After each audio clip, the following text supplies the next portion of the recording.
I think many of you ask yourself, where do I begin to study theory of music? Well, from my point of view, music is a special language, a language of sounds. And the first thing we do, beginning to study any language, we learn the ABC, the names of all possible sounds of this language. Well, good news, there are only 7 letters in the musical alphabet. Bad news, there are 2 of musical alphabets in use nowadays, the one based on letters and another one based on syllables. The first one is more ancient and is used in such countries as Germany, United Kingdom, United States, some Scandinavian countries. The German version is slightly different from the rest, though. Look, at the first sight, the German names seem to be unlogical, since you get an H after A in your ABC. But it is explainable. Actually, this system was formed in the time when a semitone between the first and second pitch of the scale was a norm. So, what we now call a B flat was a logical second tone, and it was given a logical second letter as the name. So, Germans are simply holding more strictly to the roots, as usual. The syllable system we all know since we watched The Sound of Music and enjoyed the Do-Re-Mi song. Do, a deer, a female deer, Re, a drop of golden sun, Mi, a name I call myself. This notation is used in Italy, France, Portugal, Russia, Turkey. It was invented by an Italian monk, Guido d'Arezzo, in early 11th century. He used the first syllables of the hymn to St. John, Ut queant laxis. Ut queant laxis resonare fibris, mira gestorum, famolitorum,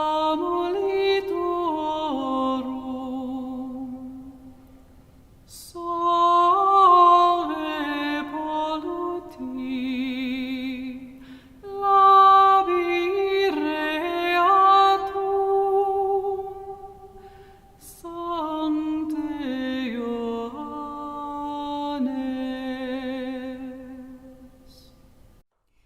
Each phrase of this hymn began with a higher pitch. In this picture, they are colored red. So each of these speeches was given a unique syllable name. Only the first one was not very practical to sing because it ended on a consonant. So it was changed to Do, probably coming from the Latin word Dominicus. As you can see on this picture, Guido used only 6 syllables. He didn't need more, because at that time composers worked with hexachords, groups of 6 neighboring tones. Only a few centuries later, music developed to a major-minor tonal system as we know it, with 7 tones in every scale. Then the 7th syllable C was added and all the musical tones got a syllable name. By the way, Guido was also one of the first scholars who put the notes on the lines. Before him, music was written down with neumes, sort of hooks or squiggles above the lyrics that could point out up or down. They pointed the approximate direction of the melody, and that could help the singer to recall the chant that he had learned before. But to learn a new melody from such notation would be very difficult, because it gives only a general picture, no exact steps or leaps in melody, no rhythm at all. In this picture, you can see that only 4 lines have been used. Indeed, the stuff, as we know it, wasn't invented in one day. Many experiments were made with the number of lines, their colors, before we've got a stuff where we can give every possible musical tone a unique, specific place. Here I have a modern stuff of 5 lines. We count them from the bottom to the top, like floors of the high-story building. So 1, 2, 3, 4, 5. And because we have only 5 lines and much more pitches, we have to put them on line as well as between the lines. And sometimes we have to use the ledger lines, like here or like here. In this way, we can place approximately 30 pitches on these 5 lines and between them. What do we do with the rest? We use different clefs. This is the treble clip. We use it to write down higher pitches that can be played by violin, flute, guitar. And we put it here.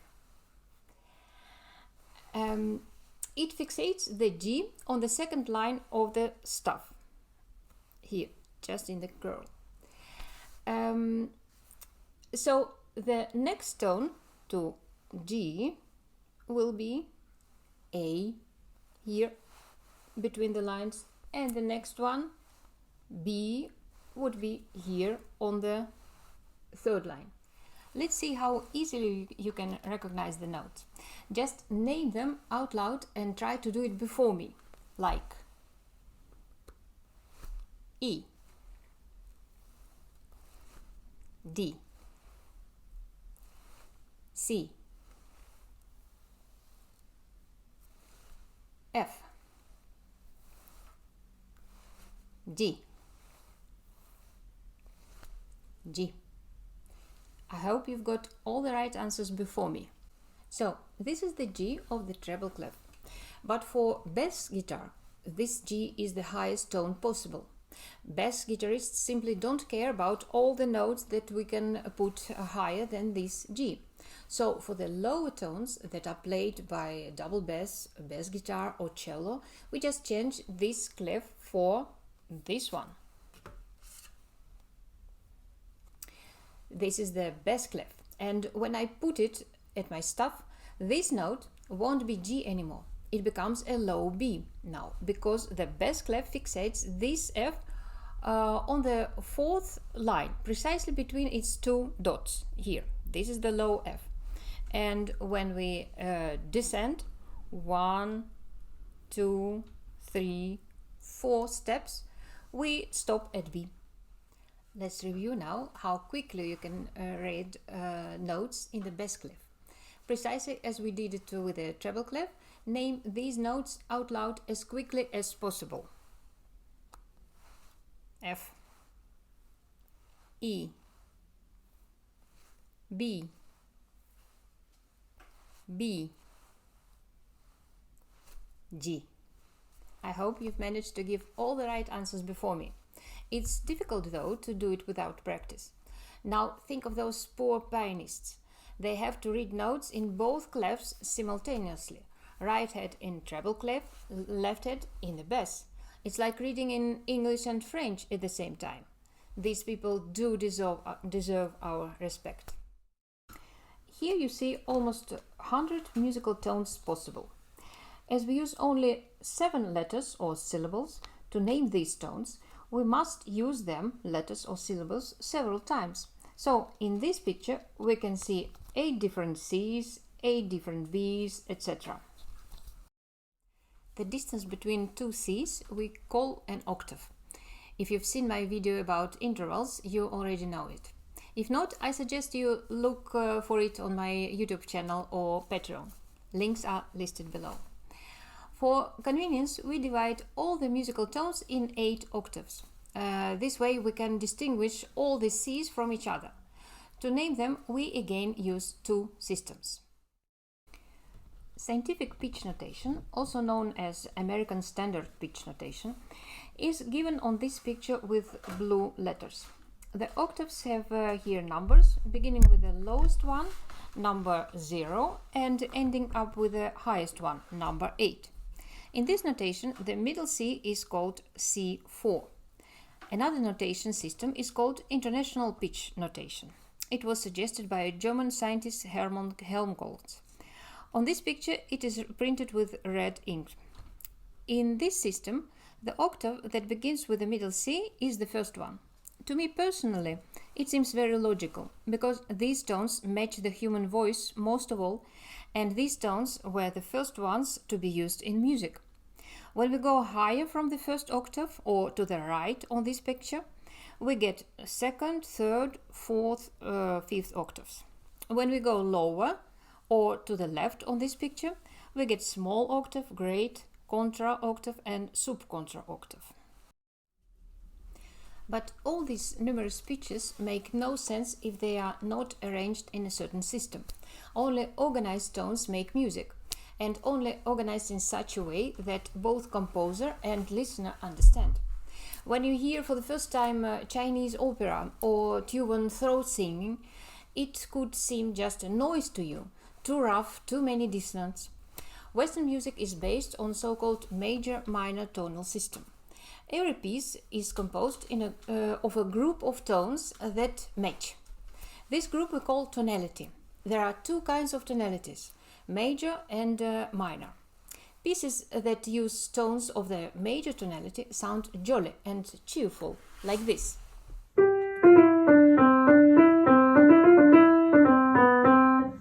If I put this tune in a minor key, it would sound like this.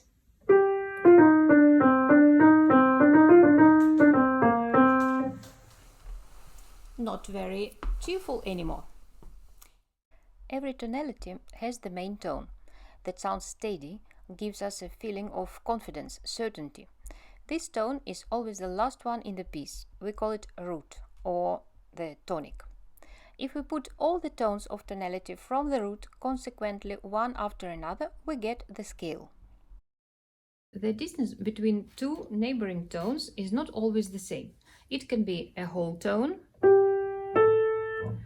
or a semitone. You can see it clearly on the piano keyboard. If there is a black key between two neighboring tones, this we call the whole tone. If there is no black key between them, this is the semitone. Classical major scale has the following structure: tone, tone, semitone, tone, tone, tone, semitone.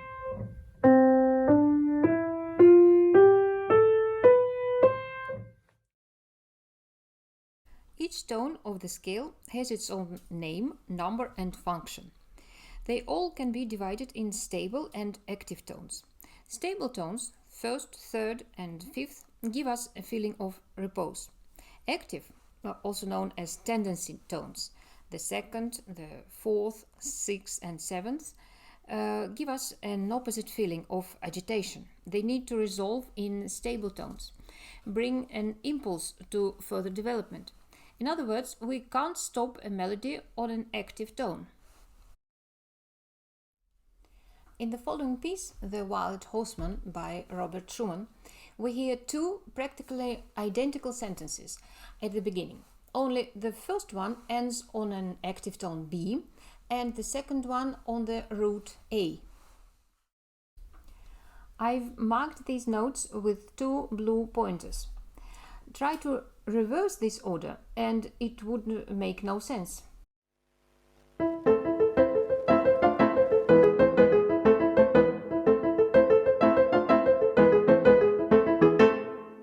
So now we know the structure of a major scale, we can build it from any tone possible and provide it with the right accidentals. Just remember, major scale has a semitone between the third and the fourth degree and between the seventh and the root. The rest are whole tones steps. Now I suggest you put this video on hold and try to write down or play on your own instrument the D major scale. Think about the distance between the tones. If the distance is too small, you have to raise the upper tone and put a sharp before it. Now let's review. Here we can see that thanks to F sharp and C sharp in D major scale, we get semitones on the right places, between the third and the fourth degree and between the seventh and the eighth degrees. That makes it sound like any other major scale.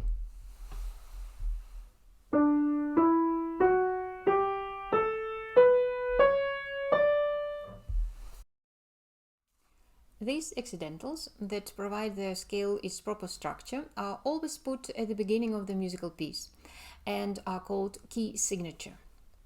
Minor scale has another structure. Semitones are placed between the 2nd and the 3rd degrees and 5th and the 6th degrees. It makes the scale sound set, different from the major one.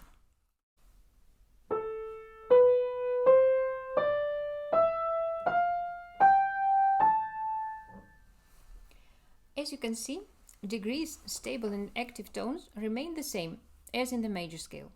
Semitones are placed differently though. For example, the leading tone is not so leading anymore, being the whole tone away from the root.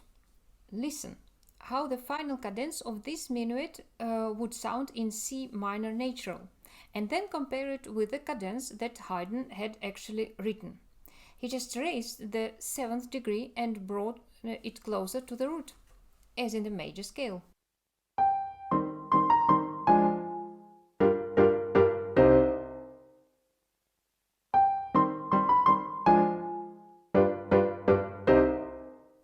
The second cadence sounds much more convincing. That brought composers to an idea of raising the 7th degree more often, and so-called harmonic minor scale was born.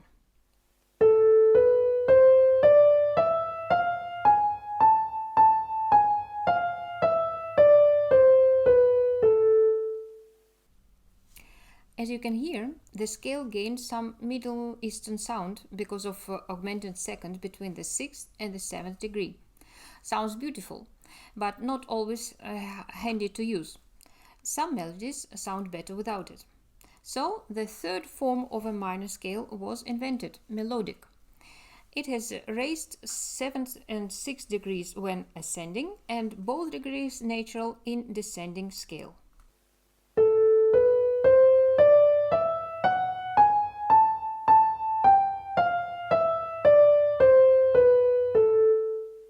Although there are always exceptions in music, like in this Caprice by Paganini, where we clearly hear raised 6th and 7th degree in descending scale.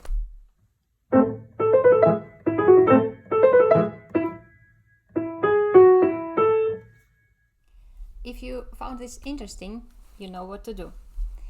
If you would like to learn more about scales, medieval modes, tonal relationships, etc., please sign up for my YouTube channel.